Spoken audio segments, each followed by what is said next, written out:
Telugu cinema పరిశ్రమలో ఒక character ఆర్టిస్ట్గా పంచాయతీలు చేయాలన్నా, పెద్ద మనిషిలాగా నిల్చోవాలన్నా, రౌడీల పక్కన ఒక అతిరథ మహారథులు ఉండాలన్నా, అనేక సినిమాల్లో మనకి దాదాపు 200 సినిమాల్లో కనిపిస్తూనే ఉంటారు. ఆయనే శ్రీనివాస్ గారు. ఆయన తన శ్రీమతి విశాల గారితో కలిసి ఒక అద్భుతమైన ఇంటర్వ్యూ చేయడానికి అనేది ప్రయత్నిస్తుంది టాక్ తెలుగు. ఒకసారి నమస్తే శ్రీనివాస్ గారు. నమస్తే. నమస్తే విశాల గారు. మేడం, ఎంత అంటే ఈయన వాయిస్ వినగానే ఒక బేస్ వాయిస్ లాగా అమ్మో ఈయనేంటి వచ్చేసాడు అని అనుకుంటుంటారు. మీరు ఆయన వాయిస్కి భయపడతారా మేడం? భయపడతారా? అదే ఎలాంటి సందర్భంలో ఆయన వాయిస్ పెద్దగా వస్తుంది? తను చెప్పింది ఏదన్నా విన్నప్పుడు ఇక బయటకి వెళ్ళేటప్పుడు ఏదైనా చెప్పిండ్రు అనుకోండి, వచ్చే వరకు అది కాకుండా కొంచెం వాయిస్ రేస్ చేస్తారు. తనకు నచ్చంది ఏదైనా చేస్తే వాయిస్ రేసే. ఆయన తనకి నచ్చంది జరిగితే చాలా కోపడతారన్న సంగతి నేను ఒక్కొక్కటి చెప్తాను. నాకు చాలా విషయాలు తెలుసు. ఆయన అక్కడి నుంచి విరమించేసి అక్కడ జరిగిన పరిస్థితికి ఎవడెవడు కారణమో వాళ్ళందరికీ ఫోన్ చేసి తిడతారు. నేనే ప్రత్యక్ష ఉదాహరణ దానికి. ఓకే అండి.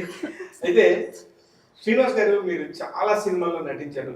దీనికి అదంతా నేను ఒక్కొక్క కారణం తీస్తాను. కానీ నిన్న మీరు రామోజీరావు గారి పార్థివ దేహం దగ్గర మీరు మాట్లాడిన మాటలు విని మాత్రం చాలా మంచిగా అనిపించింది.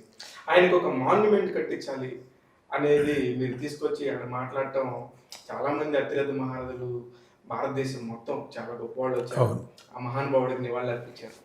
కానీ మీరు మాత్రం ఒక పర్టికులర్ టాపిక్ తీసుకొని ఆ మహామనిషికి ఒక మాన్యుమెంట్ కట్టాలి అనేది చెప్తే, రామోజీ ఫిలిం సిటీ లాంటి ఒక అద్భుతమైన కట్టడాలని 2000 ఎకరాల్లో కట్టించిన మహానుభావుడికి వాళ్ళకి తెలీదా ఒక మాన్యుమెంట్ కట్టాలని? మీరెళ్ళి చెప్పారు. తెలుసు, కానీ మొట్టమొదటిగా ఆయన ఆత్మకు శాంతి కలగాలని ఆ భగవంతుని కోరుకుంటూ, ఒకరు చెప్పింది మనిషికి మనసులో ఉండిపోతుంది. వాళ్ళు చెయ్యలేక కాదు, ఎన్నో అద్భుతాలు. Is a laboratory, is a visionary leader. Vision ఉన్న ఎన్నో ఏండ్ల కింద ఈడ రామోజీ ఫిలిం సిటీ స్థాపించడానికి నాంది పలికాడంటే ఆయన విజన్ ఎంత. సో ఆయన కోసం కాదు, అంటే కుటుంబీకులకు కూడా తెలియాలి. ఆయనను అభిమానించే వాళ్ళు భలే కలవకపోవచ్చు ఫిజికల్గా, కానీ ఎంతమంది ఉన్నారు. అబ్బా మా తండ్రి గారు మేము కట్టించుకుంటాం ఎలాగూ, కానీ సమాజంలో ఆయన ఆశయాలకు అనుగుణంగా ఆయన ఆశయాన్ని పట్టుకొని నడిచేవాళ్ళు ఎంతమంది ఉన్నారు అనే దానికి నేను వాళ్ళ సన్ దగ్గరికి పోయి ధైర్యం చేసి లో వాయిస్తోని కిరణ్ గారికి లో వాయిస్తోని, కిరణ్ గారు నేను అజ్ఞాత భక్తునండి, నాన్నగారికి ఏదో పెద్ద మౌనమెంటు చిరస్థాయిగా ఉండిపోయేది ఉండాలండి, మీరు చేస్తుండొచ్చు, బట్ నా అభిప్రాయాన్ని మీతో షేర్ చేసుకోవాలనుకున్నాను సార్ అని చెప్పేశాను. ఆయన ఏమన్నారు? ఆయన ఇంకా వేరే మనిషికి ఇచ్చి సార్ను ఎస్కార్ట్ చేయని చెప్పాడు. సో ధన్యోస్మి. ఆయన అభిప్రాయంతో నేను కూడా అక్కడ వెళ్ళి మీడియా పాయింట్ దగ్గర ఆయన వ్యక్తి కాదు, శక్తి కాదు, ఆయన ఒక వ్యవస్థ అని చెప్పాను. ఆయన ఒక వ్యవస్థ. ఆయన ఉన్నా లేకున్నా ఇప్పుడున్న ఆయన స్థాపించిన ప్రతి వ్యవస్థ అలాగే ఎదుగుతూ పోతుంది, అలాగే నడుస్తుంది. దానికి ఎవరు? ఆయనే కారణం. కరెక్ట్. ఒక అద్భుతం చేయాలంటే ఒక రామోజీరావు గారు అన్నట్టుగా తన వ్యవస్థని నిన్న ఎవరో 12 కోట్ల మషనరీ తెచ్చి ఆ టెక్నాలజీని ఉపయోగించాడు చూడు.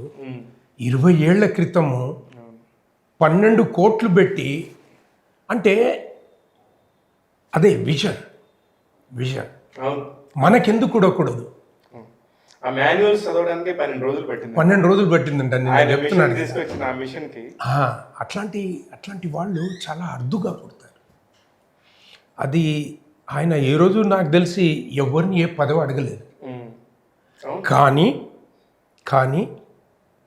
ఆయన వల్ల ముఖ్యమంత్రులు ఫస్ట్ తెలుగుదేశం ముఖ్యమంత్రి అన్న నందమూరి తారక రామారావు గారు ఆయన ఆశయానికి అనుగుణంగా ఆయన కూడా అంటే నాకు చాలా ఇష్టం, చాలా ఇష్టం. రైట్. నేను ఆయనతో కూర్చొని భోంచేశాను రామారావు గారితో, అన్నగారితో. ఆ అవకాశం ఎంతమందికి దక్కుతుంది చెప్పు. 8 కోట్ల ప్రజలున్నారు ఆ రోజు 20 ఏళ్ల క్రితం. 6 కోట్ల ఆంధ్రులు అనేవాళ్ళు. ఆ పక్కన కూర్చొని ఎంతమందికి దొరుకుతుంది చెప్పు అవకాశం.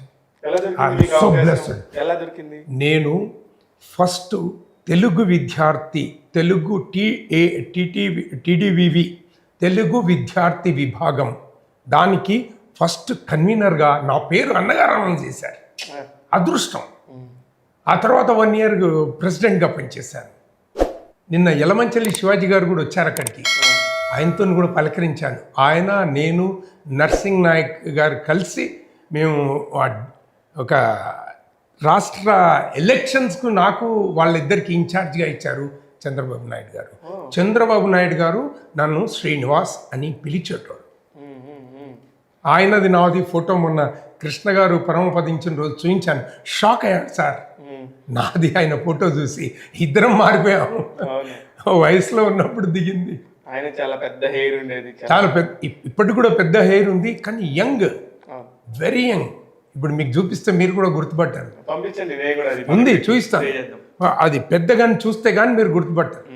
సో ఇన్ దోస్ డేస్ చాలామంది ఫ్రెండ్స్ ఇప్పటికి కూడా దాంట్లో ఉన్నారు.